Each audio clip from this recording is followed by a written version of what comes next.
Hi everyone, and welcome to GRA 205 Fundamentals of Design. I'm Erica and I'll be your instructor for this course. If this is your first graphic design course at SNHU, welcome. If not, welcome anyway. I hope we all have a great time in this course and discover some new things and learn how to create awesome designs.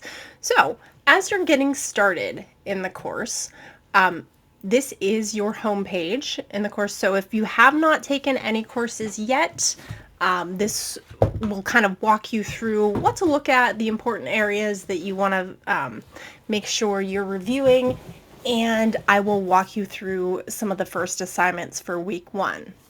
So right here, as I said, this is the homepage. You'll notice there's announcements that I post every week.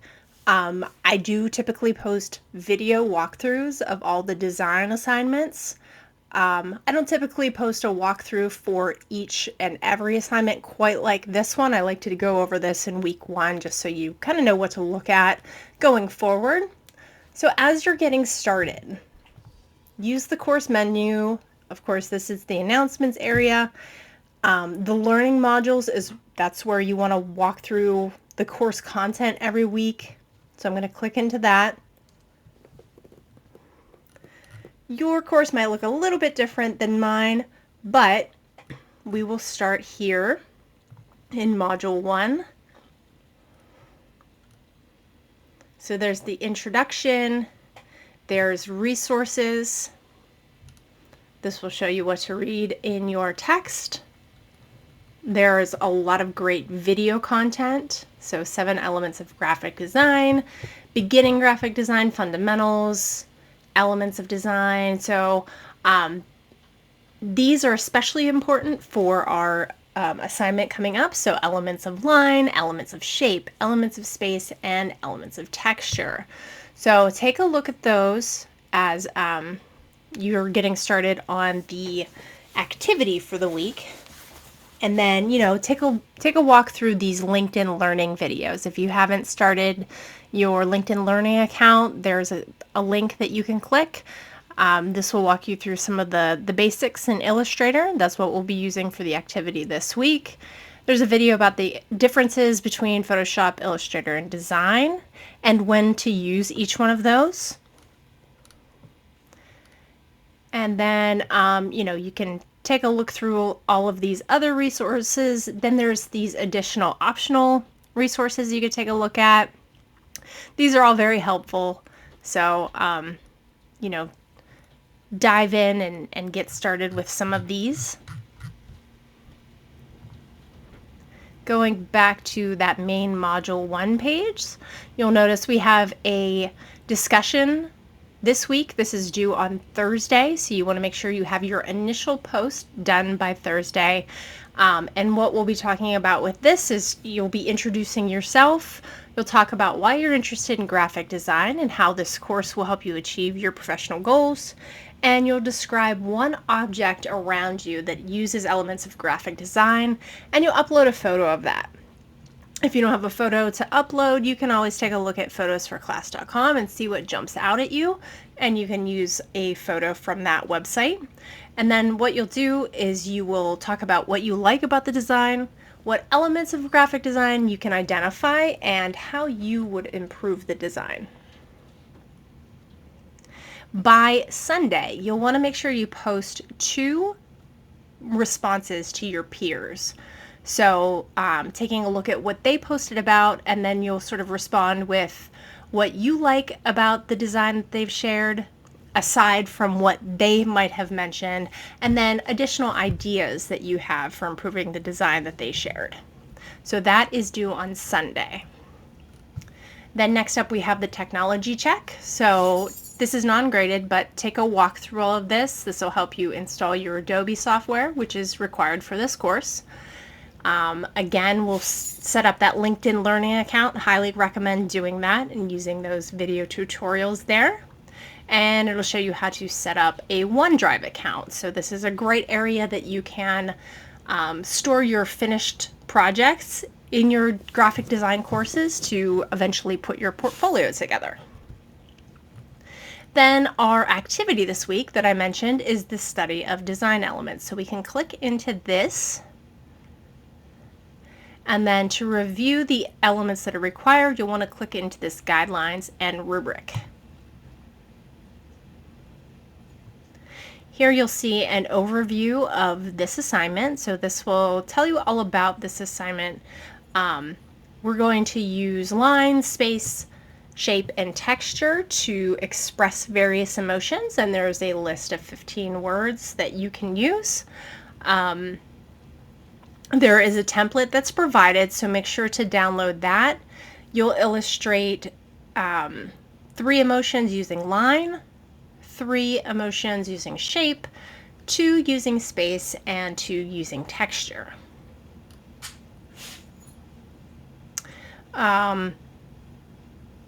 As you scroll down, you'll see the supporting materials. These are the templates. There's one Illustrator template and one PDF template.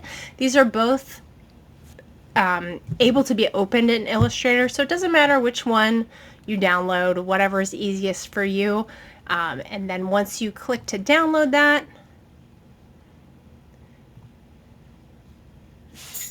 you can then, I already have this downloaded once, right click and either open it directly with Illustrator, or you can open Illustrator and then do a file open and find that template in your downloads. So to sort of walk you through this, if this is the first time you're using Illustrator, again, make sure you're taking a look at those LinkedIn Learning videos on Illustrator and the other videos kind of relating to line, space, texture, and shape. To get started, Illustrator can be a little intimidating if you haven't used it at all. It can even be intimidating if you have used it. So this is something that I want you to have fun with. So I would recommend using the shape tools here. So this is your toolbar. There's if you clicked at the shape on the toolbar, you'll see there's rectangle, ellipse, polygon, star, line segment. You can start out using those shapes. You can use the paintbrush tool, pencil tool, blob brush tool. This is always kind of a fun one. Just kind of creates a large shape. But experiment with these different tools. It's always a good idea to get some inspiration. You can do a Google search on, creating emotions using line, creating emotions using shape. But again, a lot of those resources that I went over earlier will help you out with some of these. So let's just kind of do an example. I'm going to do a line study. I'm going to click on this, and you can keep these grouped. Sometimes it's a little bit easier to ungroup them to add that label in here, because otherwise you're going to have to kind of click into that. So I'm going to just click on this block. I'm going to right click and ungroup.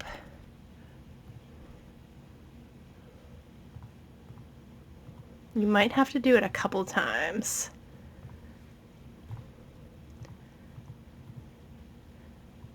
Let's do ungroup all. Yeah, that seems to work. We'll ungroup these two, and these don't look like they're grouped, so that's okay. So again, line study. Let's take our paintbrush tool. I've got the stroke up here. This is kind of where you want the color to be. Now in the assignment instructions, it kind of specifies using black and white. If you want to add some colors into that and experiment, you're welcome to do that. Keeping in mind these should be pretty abstract, nothing that's too realistic. So I am going to just use black, and I'm going to create a line that represents confusion. So I'm going to kind of do some swirly lines here, And if it's not perfect, that's okay. If you go outside of the lines, that's okay as well. And you'll notice when you click and drag and let go, it will smooth out some of those lines. And like I said, if you wanted to change the color on this, you can go up here to the stroke, and let's say you want to make it purple. You'll notice where my line broke, that one isn't purple, so I can go ahead and change that as well. And then for shape, let's pull in a couple rectangles.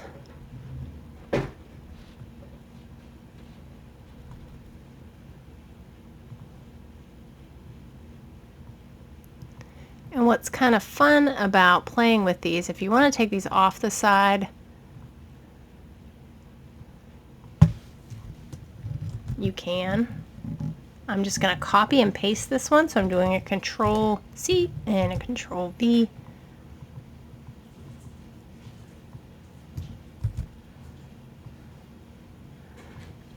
And I'm going to sort of intersect these.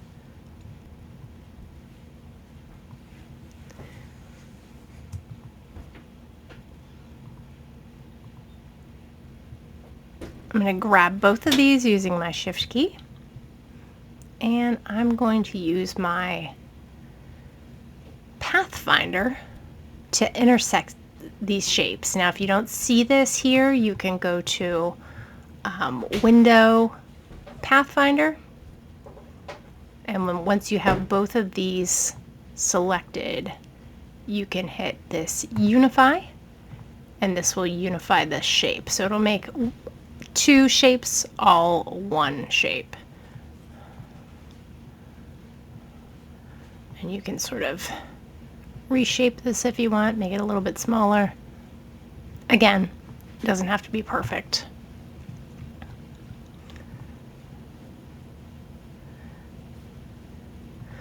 The other thing you'll want to make sure you do is label. So I'm going to make sure I have confusion labeled.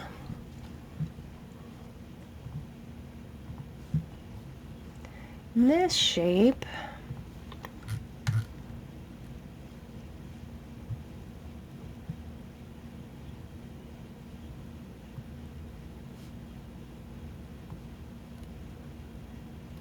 let's call this one Distracted.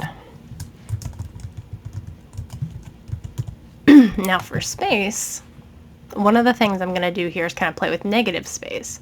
So I'm going to select the square, and I'm going to actually fill it with black. And I'm going to use my ellipse tool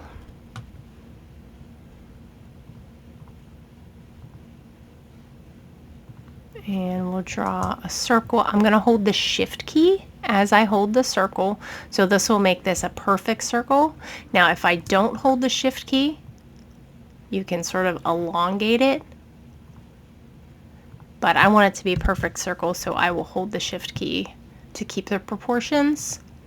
And then I'm going to fill this with white, and I'm going to use it kind of centered in this, and I'm going to use this to represent Hungary.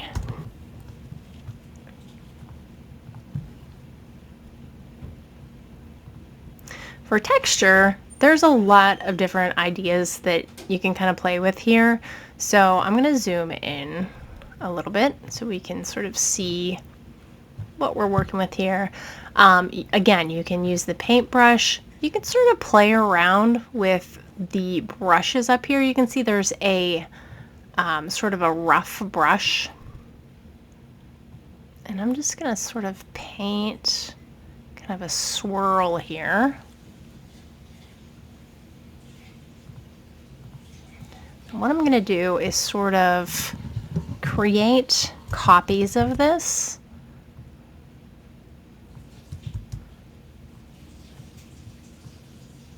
And you can sort of make maybe some of them a little bit smaller, maybe some of them are a little bit larger, but I'm going to kind of overlap them just a bit.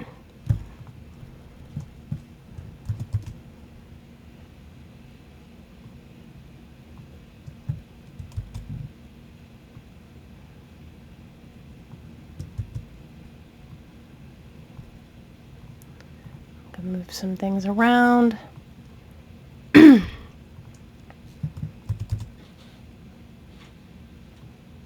I'm just kind of copying and pasting.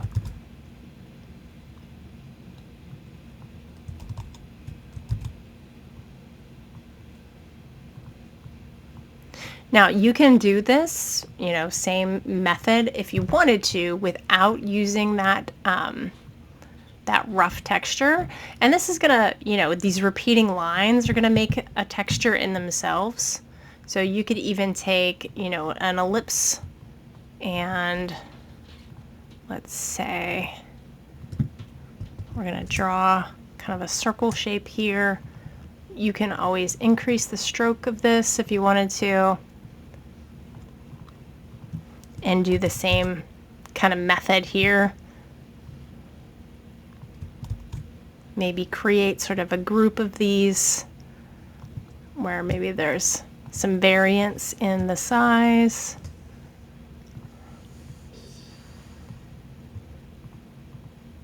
And I'm just clicking and holding the Shift key as I select all of these. You can group them by doing a Control G or an object group.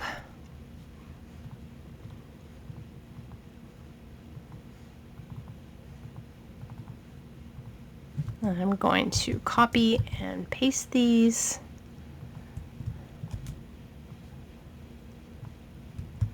And you can sort of make a pattern based on that. Oops.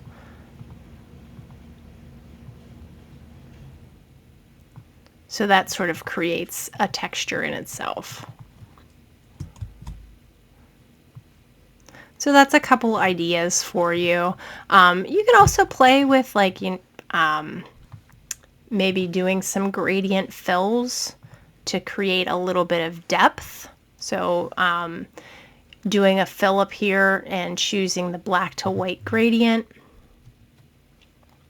If you wanted to experiment with that gradient, you can click on that to open the gradient window, and maybe instead of a linear gradient, you can choose a radial gradient, just to give those, like I said, that little bit of depth, and that'll help, kind of add to that texture. And of course, think about, as you're working on these, what emotion these sort of convey to you.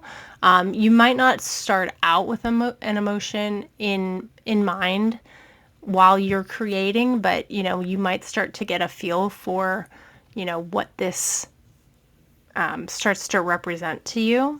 So this to me this almost is a little bit calming because it's repetitive.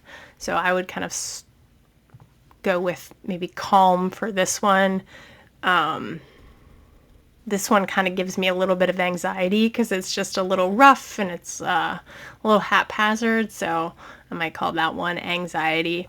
So like I said, that is pretty much the way you want to start tackling this. And if you haven't played in Illustrator before, you're going to get a chance to play with a lot of the tools. Some of them are pretty basic, but it's definitely great to start with the basics. You got to start somewhere. So to save this, you'll want to save this as a PDF. So do a File, Save As, and then once you hit this drop down, you'll see there's an option for Adobe PDF, so you can save it like that, and that's what you'll upload to the assignment area. But have fun, play around with this, and kind of have a good time getting to know some of these tools.